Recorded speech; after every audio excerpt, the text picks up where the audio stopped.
Padre de la patria, héroe de los Andes, santo de la espada. Desde niños solo escuchamos palabras elogiosas y frases solemnes para definir a José de San Martín. Su imagen viril sobre el caballo, escudriñando el horizonte más allá de los Andes, está grabada en el ADN del inconsciente colectivo de los argentinos.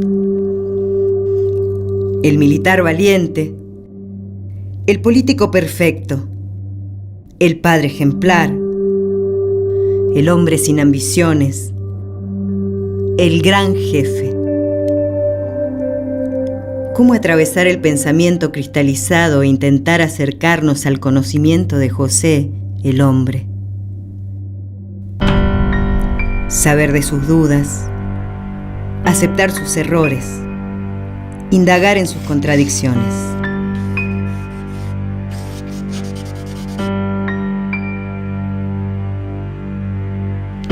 ¿Cómo deconstruir el personaje para asomarnos a la persona? ¿Cómo leer, entre los millones de líneas que le hemos dedicado a lo largo de casi 2 siglos, los rasgos cotidianos de un hombre indudablemente singular, pero inevitablemente humano?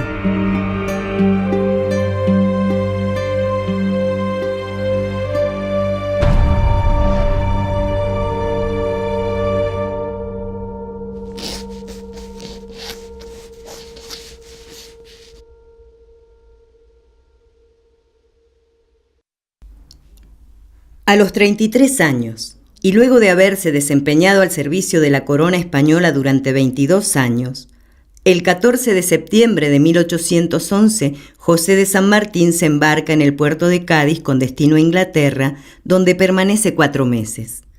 En enero de 1812, sube a la fragata inglesa George Canning rumbo al Río de la Plata.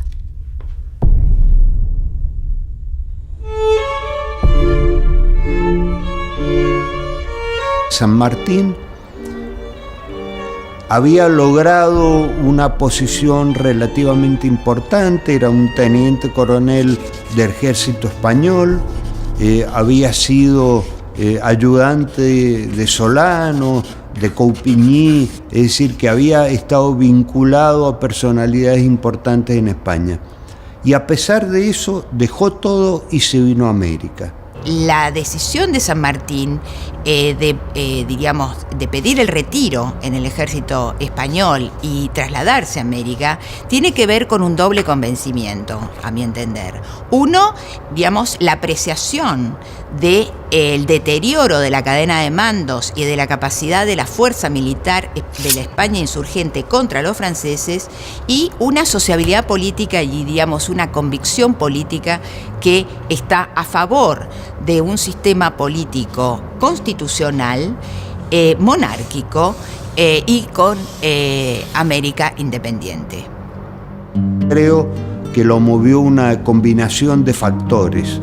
Por un lado, su convicción de que en América podía realizarse el pensamiento liberal ilustrado al que él, sin lugar a dudas, adhería. Por otro lado, ve la decadencia del sistema español, que se cae a pedazos en el momento en que él se retira. Solamente queda Cádiz como ciudad independiente o como zona independiente. Y esa combinación de hechos, sumada a la vinculación a un grupo o logia, esto está en discusión, es una logia sin lugar a dudas, es todo lo que lo mueve a venir a América a hacer un país nuevo.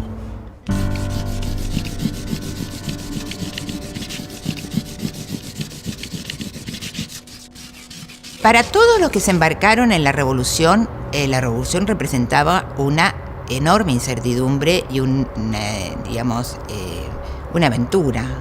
En el caso de él, que es un oficial español del ejército español, él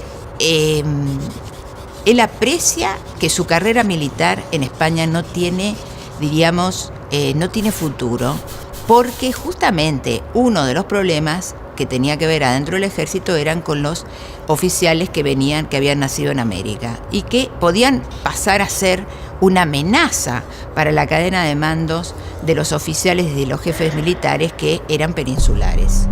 Claro, sueña cuando está en Europa, calculo yo, y cuando llega a América se encuentra con la realidad. Esa realidad es dura, es compleja, hay anarquía, hay división, hay enfrentamiento, y allí empieza a cambiar en alguna medida de opinión. Él hace la doble experiencia, la de la conducción militar y la de la conducción política. Y la conducción política fue en Cuyo, precisamente. Desde el 14 hasta el 16, como gobernador e intendente, él hace la experiencia de la conducción política y yo creo que se desilusiona algo de lo que eran las posibilidades de América en ese momento.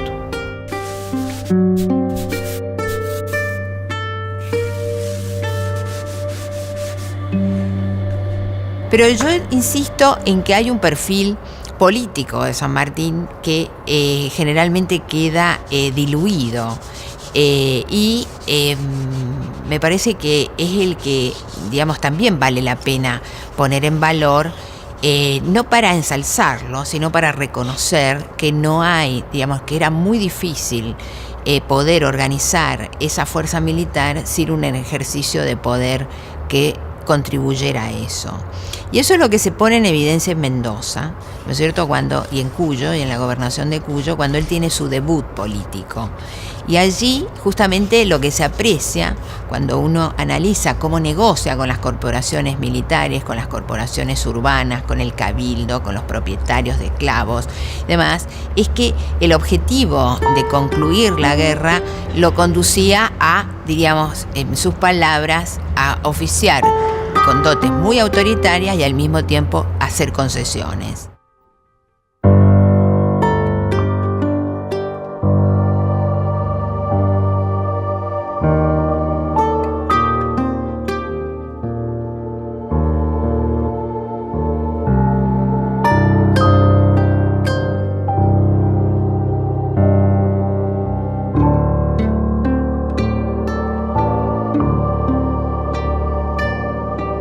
San Martín no forma una familia en Europa. Hay alguna versión sobre alguna relación que pudo tener allá, pero nada importante porque de hecho abandona todo y se viene a América. Pero apenas llega a América, forma una familia. Es decir, que él es consciente de que necesita una familia para presentarse ante la sociedad.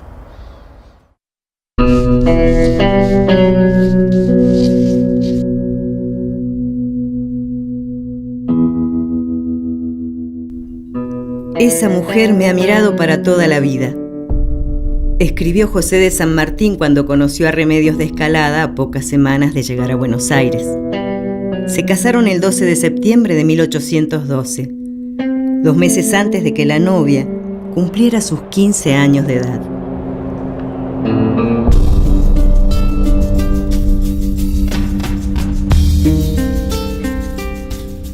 En esos años, la idea de que las mujeres estaban destinadas al matrimonio hacía que las familias intentasen casar a las jóvenes cuanto antes mejor. Eso por una parte, digamos, por parte de los Escalada. La conyugalidad también formaba parte de las políticas de alianza en la época. San Martín, por otra parte, para los Escalada, que tenían expectativas en el proceso de transformación revolucionaria iniciado, digamos, era un, entre comillas, buen partido. Venía de Europa, digamos, hay toda una serie de cuestiones que hacen posible ese matrimonio como una estrategia de alianza. San Martín se casa con Remedios en septiembre del 12, de 1812, y la deja en la casa materna, porque él tiene que seguir con las campañas al norte, tiene que seguir luchando, y recién podemos decir que conviven matrimonialmente cuando llegan a Mendoza.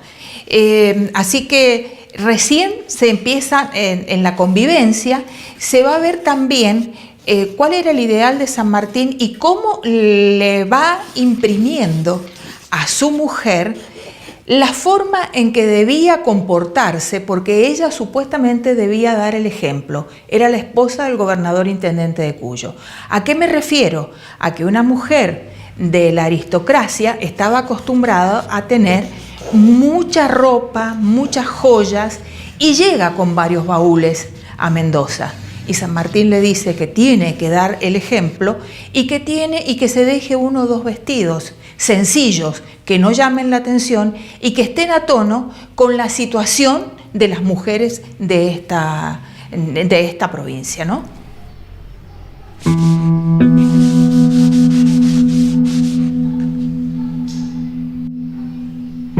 Si Remedios era una mujer de la revolución, mujeres revolucionarias fueron otras. Cuando una piensa en la revolución, en las mujeres revolucionarias, una piensa en Micaela la Bastida, 1781 en el levantamiento Tupac Amarista. Una piensa en Bartolina Sisa, jefa de los ejércitos que condujo junto con Tupac Hadari. Una piensa en Juana Azurduy. Una piensa en Manuela Sáenz, una piensa en la Güera Rodríguez, por hablar de las revolucionarias mexicanas, una piensa incluso en Mariquita Sánchez, pero no piensa en Remedios. Sin embargo, la revolución afectó radicalmente su vida. La afectó radicalmente porque se casó con quien se casó, se casó con San Martín, ni más ni menos. Entonces, ese proceso revolucionario marcó su vida, marcó los avatares de su vida y probablemente tuvo que ver con la brevedad de su vida. Entonces, me parece que una puede decir que es una mujer en la revolución, afectada por la revolución, conmovida por la revolución, pero no una mujer revolucionaria. El 24 de agosto de 1816, en Mendoza, pocos meses antes de iniciar el cruce de la cordillera al frente de un ejército de 5.000 hombres, nace su única hija, Mercedes. Era importante, la costumbre en esa época hablaba de lo orgulloso que se ponían los padres cuando tenían su hijo varón, porque eran los que iban a continuar con su apellido. Inclusive, en cartas que él escribe a su amigo, él habla de la pérdida de un niño que no llega a término, de su esposa, y que lamentablemente era un varón. Tener una hija mujer en esa época, yo creo que indudablemente hay una cuestión que tiene que ver con las tradiciones coloniales, es decir, en todas las colonias entonces españolas, el tema del mayorazgo y el tema de la herencia destinada a los hijos varones y mayores era una tradición a la que no podían ser ajenos ni San Martín ni Remedios. A partir del 19, él no vuelve a ver a su hija hasta diciembre de 1823. Obviamente el encuentro, es muy anhelado, tanto para la niña que espera a su padre y que ha perdido a su madre, como para él que hace años que no la ve. Sin embargo, la educación que ha recibido esta niña, porque ha sido muy mimada por su abuela, por la enfermedad y muerte de su madre, hace que San Martín se proponga un objetivo, que lo cumple obviamente con los años, y es enderezar a esa niña, ya que él considera, hay palabras que la describen, que cuando viaja hacia Europa, la niña permanece la mayor parte del viaje arrestada, es la palabra, arrestada en el camarote por sus caprichos. Entonces es un verdadero diablotín. Cuando toma la decisión de llevarse a su hija, que en ese momento tenía 6, 7 años, toma también la decisión de darle a Mercedes una educación acorde con sus ideales. San Martín se mueve en Europa en función de ese proyecto educativo para su hija, un proyecto de hacer de su hija una mujer educada, lo cual no es un pequeño proyecto para un hombre de la época. San Martín no construye a su hija, no educa a su hija para el matrimonio, la educa para ser una persona capaz de disponer de su razón y de su voluntad, una mujer ilustrada, una mujer educada. Y me parece que esto habla muy bien de él, y al mismo tiempo creo que el hecho de que Mercedes se ocupara de su padre, una puede pensarlo como alguna forma de dominación, control, subordinación. Pero en todo caso, los mandatos sociales contemplan que las mujeres estamos encargadas de cuidar. Y es un mandato del cual no hemos escapado ni aún hoy. Desde que abandona Mendoza en 1817 hasta su regreso en 1823, a José de San Martín se le adjudicaron varios romances extramatrimoniales. Las mujeres en la vida de San Martín. Creo que hay una mujer muy importante en la vida de San Martín, muy importante, y esa mujer es Rosa Campuzano. Una vez más, mujeres y política, digamos, que creo que es como una marca del vínculo de San Martín con las mujeres. Alianza política, cuando se casa con Remedios, alianza política y sentimental, y esto sí es más claramente sentimental, con Rosa Campuzano. Rosa Campuzano, que recibe como apelativo y estigma el nombre de La Protectora por su vínculo con San Martín. Una mujer que tenía un año más que la esposa de San Martín, 25 años. Una mulata hermosa, hija de un español adinerado y de una negra. Esta mujer hermosa, esbelta, de ojos azules, prendaba a cuanto hombre la veía. Se habla de una gran amistad que yo entiendo fue una amistad política. Rosita era si hubiéramos vivido en Francia, le hubiéramos dicho una salonière. Pero como en América Latina, digamos, la costumbre de respetar un poco a las mujeres es difícil de construir, se habla de Rosa Campuzano solo como la amante del Libertador. En todo caso, el Libertador fue el amante de Rosa, porque Rosa tenía méritos propios, y esto hay que decirlo también, digamos, Rosa conspiró en favor de la revolución de manera absolutamente sistemática, tenía una enorme habilidad y en su salón corría información de ambos bandos que Rosa recopilaba en favor de sus intereses políticos, que eran los de la libertad de América.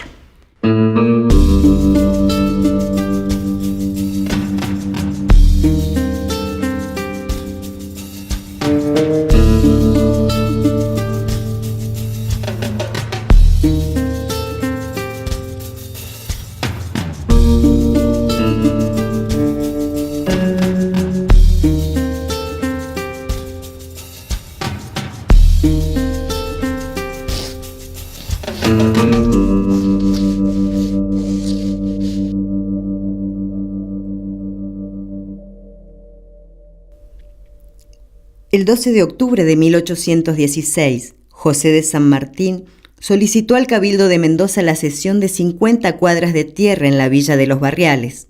Allí construyó su chacra, a la que llamaba Mitebaida.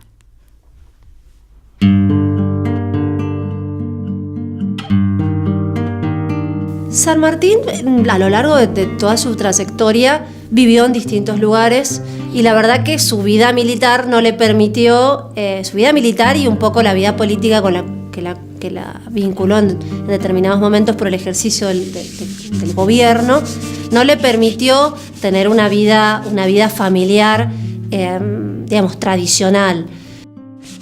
El hogar de San Martín fue un poco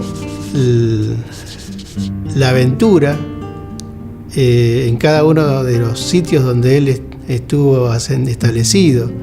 Recordemos que desde que tenía 11 años, cuando abraza la carrera militar, va viajando en distintas ciudades.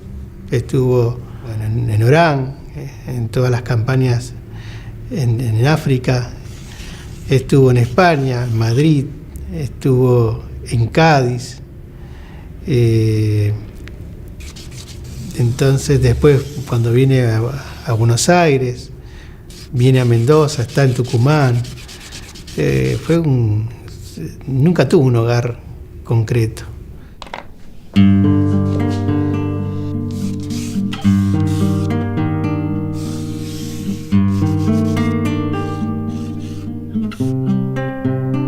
A mí me parece que él recién logra instalar un hogar y formar un hogar ya cuando Mercedes está casada y ya tiene sus hijos, sus hijas.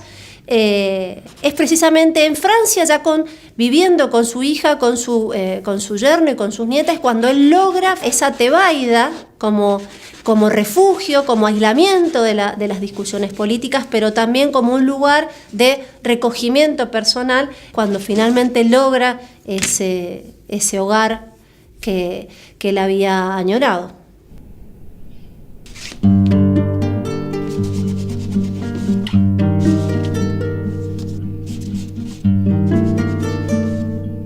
En 1823, cuando viene aquí a Mendoza, la intención de él fue justamente quedarse a vivir, a compartir un poco así con los mendocinos que eran muy apreciados San Martín en Cuyo, en todo Cuyo y específicamente en la ciudad de Mendoza. Y él viene con el objetivo de radicarse, de establecerse, pero bueno, distintos motivos, más que todo políticos. Recordemos que en ese momento su gran enemigo era Bernardino Rivadavia. Empezaron a tomar ciertas situaciones, o se transformaron ciertas situaciones que molestaron mucho al padre de la patria, y eso dio origen a su autoexilio. Creo que tomó una decisión muy sabia en autoexiliarse. Primero va a Buenos Aires y después parte con su hija directamente a Europa. Recordemos que San Martín tenía muchos amigos en Europa y eso era lo que también algunos de ellos en sus cartas uno puede ver que influyeron, mejor dicho, para tomar esa decisión. Yo creo que a lo largo del tiempo su añoranza de la tebaida, de su tebaida como él la llama, termina convirtiéndose como en un tópico, un tópico nostálgico. Es decir, que es una construcción que él va haciendo a lo largo del tiempo y que tiene que ver, por un lado, con un proyecto personal que se había planteado durante el momento culminante de la formación del Ejército de los Andes, es decir, en su momento culminante de la carrera. Él ya se plantea un proyecto de vida para su etapa posterior al abandono del servicio público, a lo que se suma esa breve experiencia de los meses que él estuvo acá, en Mendoza, en la chacra, que pudo experimentar lo que era realmente eso que él había proyectado con anterioridad, y a lo que se suma después el recuerdo de esos momentos con una realidad que evidentemente hace que con el tiempo cada vez sea más imposible regresar. Entonces todo eso le permite construir una especie de lo que yo llamo un tópico nostálgico en su vida, como el vínculo que él mantiene con las tierras americanas. Es decir, yo creo que la tebaida funciona como ese anclaje, como ese vínculo con lo americano y concretamente con el Río de la Plata, al que él había contribuido tanto, sobre todo en el exilio, es decir, como un recurso psicológico de anclaje en esa tierra en la que temporalmente no estuvo mucho, pero desde el punto de vista de la densidad de la experiencia humana fue sumamente fuerte.